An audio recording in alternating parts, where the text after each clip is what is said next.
दुर्गा माता की जय हो, जगत जननी की जय हो, जगत कल्याणी की जय हो, माँ आदि शक्ति की जय हो। जो हम कुछ शब्द बोलेंगे आज आप सबके आशीर्वाद से और माता जी के आशीर्वाद से मेरे आत्मा में जो परमात्मा वास करते हैं उनका नाम है माँ दुर्गा आदि शक्ति जगत जननी, और समर्पित होकर बता रहे हैं हमें इस संसार में जल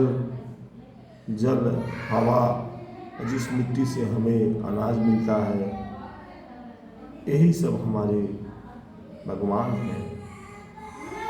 ये जो कपड़ा हमने लगाया है तन ढकने के लिए, और जिस घर में हम बैठकर माता जी की पूजा कर रहे हैं, ये हमारे लिए बड़ा सौभाग्य की बात है कि दुनिया का सबसे बड़ा मंदिर और सबसे बड़ा महल आज मेरे सम्मुख माता जी साक्षात प्रकट होकर मुझसे बात कर रहे हैं। इससे बड़ा खुशी मेरे लिए कुछ नहीं हो सकता है।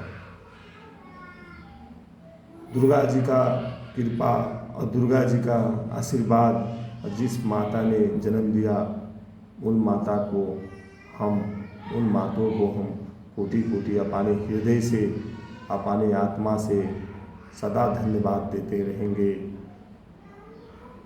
शरीर देने वाली माता और ज्ञान देने वाली दुर्गा माता ऐसे माता हैं कि सागर जैसे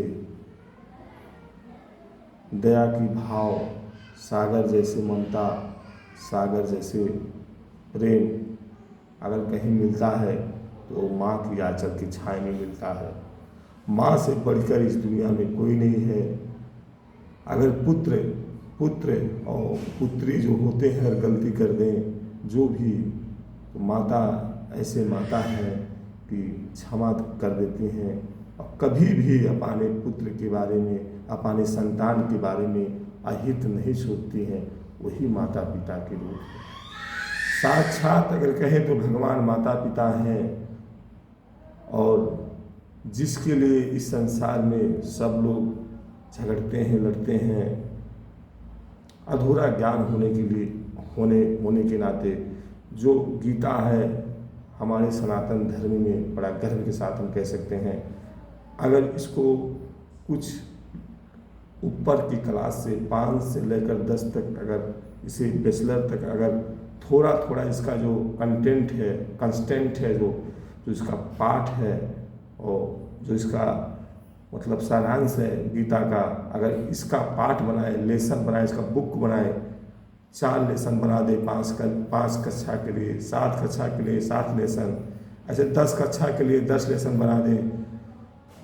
इसका परीक्षा न ले मगर इसको 15-20 मिनट अगर हर एक क्लास में पढ़ाया जाए तो उसके फल स्वरूप सत्गुणवान, चरित्रवान माता पिता का सेवा, देश का भक्ति, छोटे बड़े का कदर, और जो एक इंसान को इंसानियत के लिए चाहिए, जीवन के लिए, जीने के लिए हर एक स्रोत साधन गीता में उपलब्ध है, पढ़ाना चाहिए।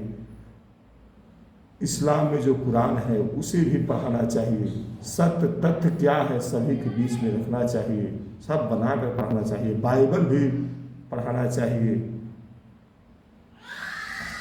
जितना ग्रंथ है इस संसार में, जितने ग्रंथ आए हैं, गौतम बुद्धा की लिखी हुई जो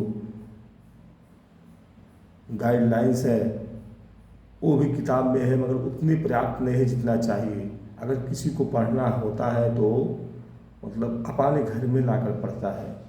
गीता अनिवार्य करना चाहिए, कुरान बाइबल अनिवार्य कर देना चाहिए। मानते हैं अगर जब टीचर घर में पढ़ेगा तो ज्ञान होगी उसको। 2-4 साल समस्या होगी, उसके बाद जब खुद विद्यार्थी प्रोडक्ट बनकर निकलेगा तो वो खुद पढ़ाएगा। चरित्र कैसे बनता है, गुण कैसे बनता है, प्राकृतिक को कैसे बचाना चाहिए, इंसान में सद्भाव, प्रेम, आदर्श कैसे रखना चाहिए, ये सब ज्ञान तब जाकर होगा इष्ट की कृपा से। चाहे माँ दुर्गा आदि शक्ति को माने कोई, चाहे बजरंग बली हनुमान को माने, चाहे माता वैष्णो देवी को माने, छोटे सी उम्र में जब कोई उसे इष्ट पकड़ लेगा तो वो सकारात्मक ऊर्जा बन जाएगी। हर एक इंसान के हृदय में ईश्वर का वास होता है और हर एक इंसान जितना है, चाहे मानव प्राणी जितने हैं, चाहे पुरुष हो गए चाहे महिला हो गए, हर एक के दिल में आत्मा में एक भगवान प्रति, एक रूप प्रति अटूट प्रेम हो, विश्वास है। अगर वो छोटे उम्र से ही उसे आत्मा को जगा दिया जाए तो वहाँ सकारात्मक ऊर्जा की विकास हो जाएगी। अगर ये सब पॉसिबल होता है, हर एक देश में, हर एक कंट्री में, अमेरिका में श्रीमद् देवी भागवत की किताब पढ़ाया जा रहा है यूनिवर्सिटी में। जितना साइंस टेक्नोलॉजी जितना आधारित है, सब यही गीता भागवत में सब लिखा हुआ है। इसी के आधार से दुनिया अभी साइंस बहुत पीछे चल रही है और जो हमारा वेद है ये बहुत आगे निकल चुका है, बहुत आगे। ये तो चारों युग का वर्णन है, इसमें संसार कैसे बना, संसार कैसे खत्म होगा, सब कुछ इसमें लिखा गया है। बस हमें इतना करना है कि हमें किताब उठाकर पढ़ना है। अगर पढ़ेंगे, अगर गवर्नमेंट, हर एक देश का गवर्नमेंट चाहे तो इस किताब को दो चार सारांश काट कर 2-4 पाठ में लगा सकती है। ऐसा किताब ही बना दे तो चरित्र, गुण, सम्मान, इज्जत, देश प्रति भक्ति, माता पिता प्रति सेवा अगर छोटे ही उम्र से डेवलप किया जाए तो आत्मा में आकर हिट करेगी और करेगा। अगर एक छोटा बालक को अगर ले जाकर चाइना में रखेंगे तो चाइनीज बोलने लगेगा, अगर अमेरिका में लगेंगे तो अमेरिकन बोलने लगेगा। तो वैसे अगर छोटी उम्र से हम लोग इसके जो माइंड होता है, जो खाली होता है, घुसाए अगर 10-12 साल से, तो सब पॉसिबल है। जो नेचर के बारे में जान जाए, अपना शरीर कंट्रोल कर ले, जो इष्ट को मान ले, जो इस प्रकृति को बूझ ले, उसके लिए संसार में कुछ बूझने के लिए शेष नहीं बचता है। एक बार जिसे इष्ट को कृपा हो जाए वो सब कुछ जान जाता है। बस कर्म करते हुए, संसार की माया के जाल में रहते हुए अपना धर्म और सत्य ईमानदारी से निभाता है। साक्षात प्रभु की दर्शन भी होती है, बहुत दुर्लभ ये चीज़ है। अचेतन मन में दर्शन मिलती है, अगर साथ कलयुग में दर्शन किसको होगा, कौन सौभाग्य है, कहाँ अवतार होगा, ये तो मन में अवतार होती है, मन की अवतार है। जिस दिन यही ज्ञान, गीता का ज्ञान जिस दिन सभी के मन के मंदिर में अवतार हो जाएगा, उसी दिन सबकी हो जाएगा। बहुत लोग, विद्वान लोग बहुत चीज़ अपने नाम बढ़ाने के लिए लिख कर चले गए, बहुत चीज़ नहीं ऐसे बताएं जो आज कुछ दुर्गा जी की कृपा से, माता जी की कृपा से जो मेरे आत्मा में बसती हैं, उन्हीं के आशीर्वाद से हम आप सबको बता रहे हैं। आज के लिए इतना काफ़ी है। और ढेर समय तक देवी जी का अपने ऊपर साया लेकर बोलने के लिए बहुत पीड़ा होती है। पूरा जितना यूनिवर्स है, जितना सभी कनेक्ट हो जाते हैं, सभी ऊर्जा पॉजिटिव जितना एनर्जी है सब कनेक्ट कर लेती हैं। तो कृपया जय माता दी, जय श्री राम।